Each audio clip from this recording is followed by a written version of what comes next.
Bonjour, je vais parler d'un épisode de Marvel's Agents of Shield. On pourrait découper en trois parties.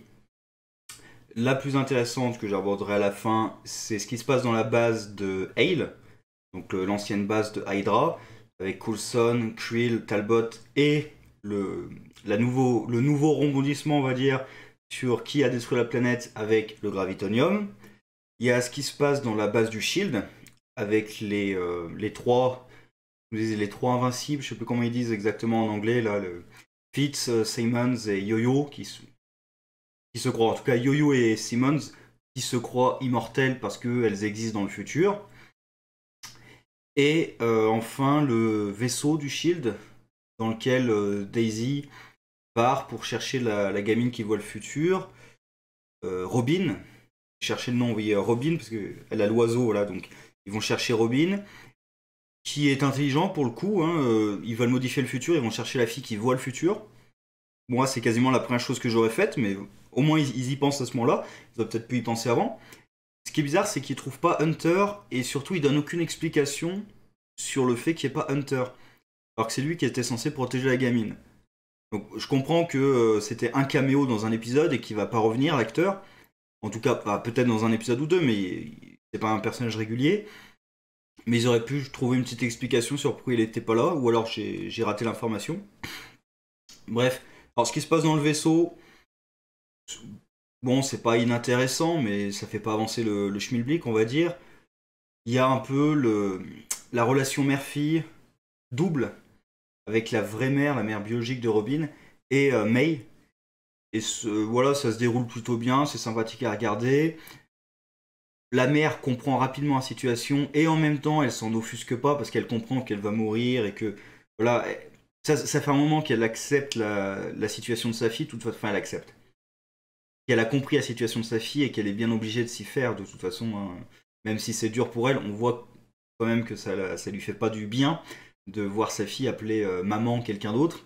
Mais à la fin quand même, c'est sa fille qui l'appelle maman elle apparemment. J'ai eu peur qu'il nous fasse un coup. En fait, elle disait mommy, elle arrive, et elle dit mommy en fait à l'autre, à May. Ça aurait été violent pour la mère, mais voilà, on passe là-dessus. Alors Daisy, il y a Dick notamment qui essaie de nous faire comprendre qu'apparemment elle est dure maintenant, elle est insupportable en tant que chef, elle est difficile à supporter en tant que chef. On le voit pas vraiment honnêtement. À part son obstination toujours à refuser la moindre aide ou information de Fitz, qui est toujours très con. À part ça, on voit rien qui semble montrer que qu'elle a du mal à gérer l'équipe ou que l'équipe a du mal avec elle ou quoi que ce soit à cause de la disparition de Coulson. J'imagine que ça l'affecte. Donc Dick le dit, mais on le voit pas. On le verra peut-être dans la suite, mais c'est un peu con de dire quelque chose, mais de pas le voir à l'écran, de pas le montrer clairement. Donc voilà, ce qui se passe dans le vaisseau, c'est juste pour mettre en place le fait qu'ils sont allés chercher Robin. Donc maintenant, elle va être avec l'équipe. Elle va pouvoir leur donner des informations, on imagine. Notamment là, la position où ils vont pouvoir trouver Coulson. Alors, scanner le dessin pour comparer les montagnes du dessin à des montagnes au réel. Non. Franchement, non. Non. Et à la rigueur, c'est comparer les arbres, parce qu'il y a peut-être des arbres particuliers, mais là, ça a l'air d'être des sapins tout con. Mais comparer la forme des montagnes, faut pas exagérer. Ils vont certainement réussir à trouver les montagnes en question, mais là, vous poussez les mecs quand même. Ils poussent beaucoup là. On scanne le dessin et ça fait des images en 3D des montagnes. Oui, parce qu'évidemment, il y a suffisamment de détails sur les dessins pour faire. On a même pas la distance des pics les uns par rapport aux autres. Donc tu peux pas faire une image en 3D. Avec un truc en 2D, je suis navré, tu peux pas faire une image en 3D. Sauf si t'as vraiment un repère tracé et tout, vraiment bien précis. Et là, non, on n'a rien quoi. Bref. C'est une facilité, on va passer dessus. Ça permet aussi d'éloigner le groupe de la base pour que le scénario qui se passe dans la base du Shield se déroule, donc parlons-en.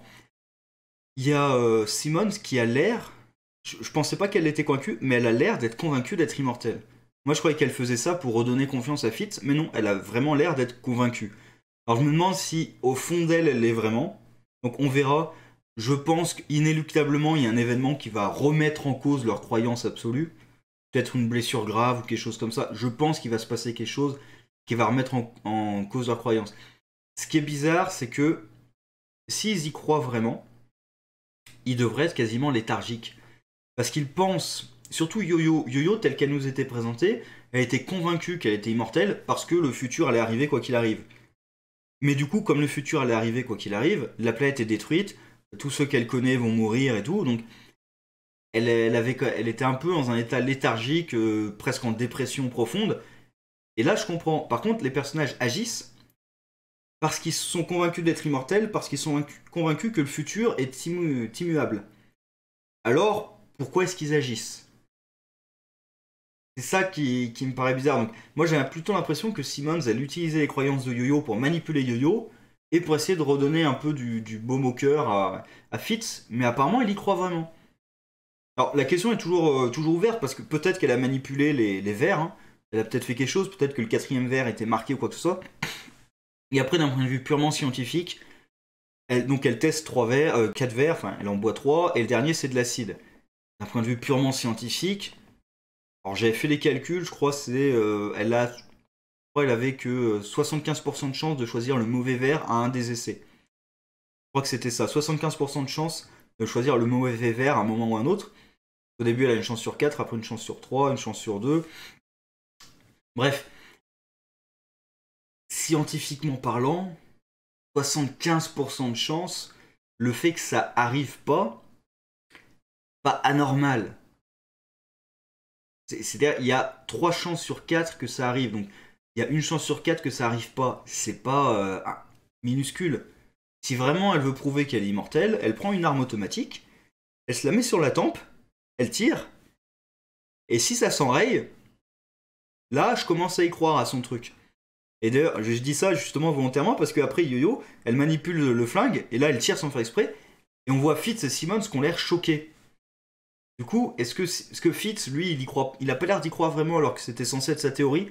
Mais après, c'est la théorie du Fitz du futur aussi. Donc là, à ce moment-là, il est peut-être pas dépressif. Parce que c'est ça aussi, il y a l'état mental qui modifie les théories qu'on a. Donc là, il croit peut-être qu'on peut changer le futur. Parce que sinon, il aurait pas agi sur la faille tout simplement. Ce que je dis, si t'es convaincu que le futur est immuable, bah t'arrêtes d'agir, tout simplement. Et même le fait d'arrêter d'agir, tu dois être convaincu que de toute façon, c'est immuable. Donc t'as pas le choix. Donc. Bref. Après, je trouve pas que ce soit mal géré. Là. Je peux comprendre que les personnages croient ça, mais ça me paraît bizarre qu'ils croient ça et qu'ils continuent à essayer d'agir malgré tout.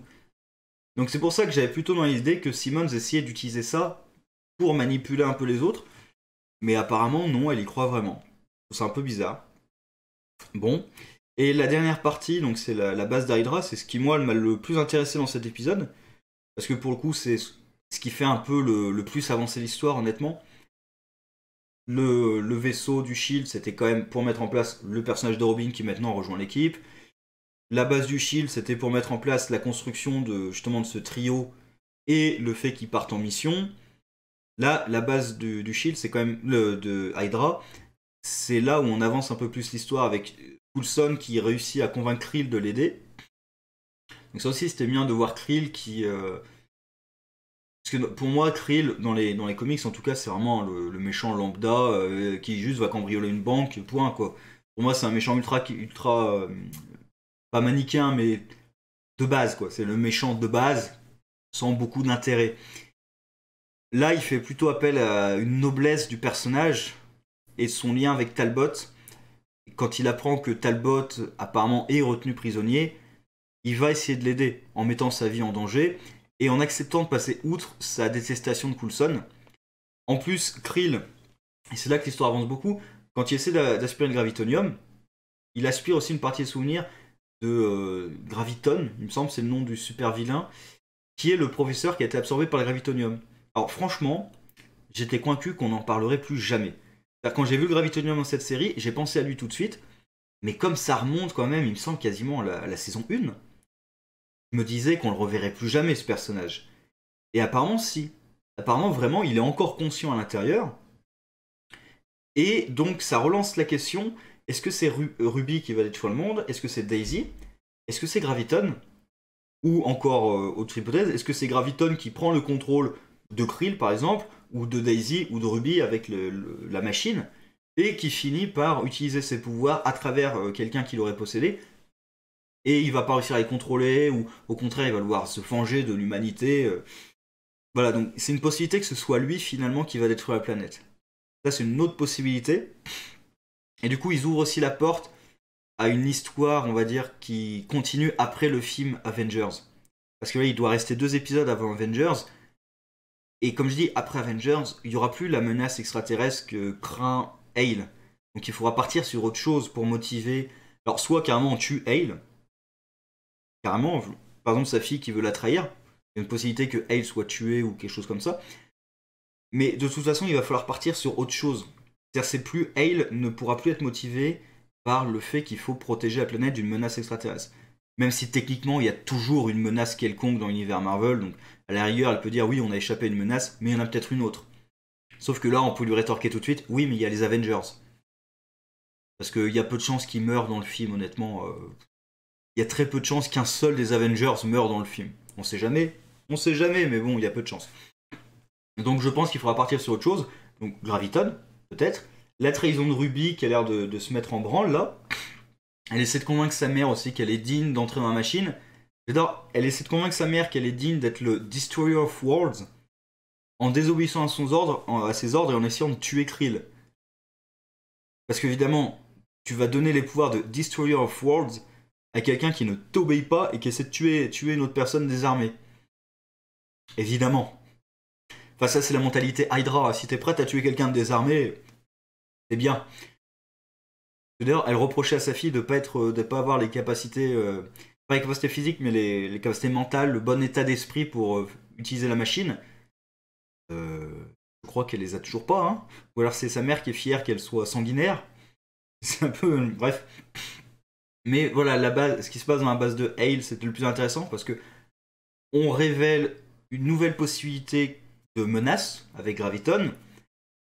Et Coulson, la relation Coulson-Krill, c'est très court, mais c'est vrai que ça travaille un peu plus le personnage de Krill qui, du coup, n'est pas juste un méchant de base, on va dire un sous-fifre de base de la grande méchante Hale, qui est un peu plus développé que ça, qui en plus a un lien maintenant avec le Gravitonium.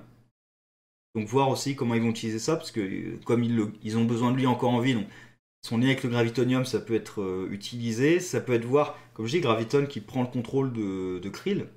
Une possibilité, et Krill qui essaie de le combattre, quelque chose comme ça. Ça ouvre quand même la porte à pas mal de possibilités pour conclure cette saison. Et ben voilà, j'ai dit à peu près tout ce que je pensais. Donc c'était pas non plus génial, c'est parce qu'il y a quand même deux arcs qui servent à mettre en place des éléments. Et même Hale, on apprend beaucoup de choses, mais ça sert surtout à ce que... Enfin, on apprend beaucoup de choses. Quand même on apprend quelque chose. Et ça sert surtout à ce que Coulson et Talbot se sauvent de la base. Donc voilà, c'est quand même un épisode qui sert à mettre en place des pions. Et ensuite, on va voir comment ils vont être utilisés. Aussi, je pense qu'il y a peut-être un problème, mais comme d'habitude avec la série, c'est la gestion du temps par rapport au film. Parce qu'il ne faut pas être en avance, il ne faut pas être en retard. Il faut prévoir un peu son scénario en fonction des films. Donc parfois on ralentit, parfois on accélère. Ça aussi, ça peut être problématique. On verra avec les 2 épisodes suivants. Hein. S'ils ralentissent le rythme volontairement pour se coller aux événements du film, ou s'ils ont bien préparé leur truc, on verra ça. Et comment ils se débrouillent après le film. Donc Graviton, possibilité, Ruby et Strucker, autre possibilité. Donc ils ont quand même des portes ouvertes. Sur ce, au revoir.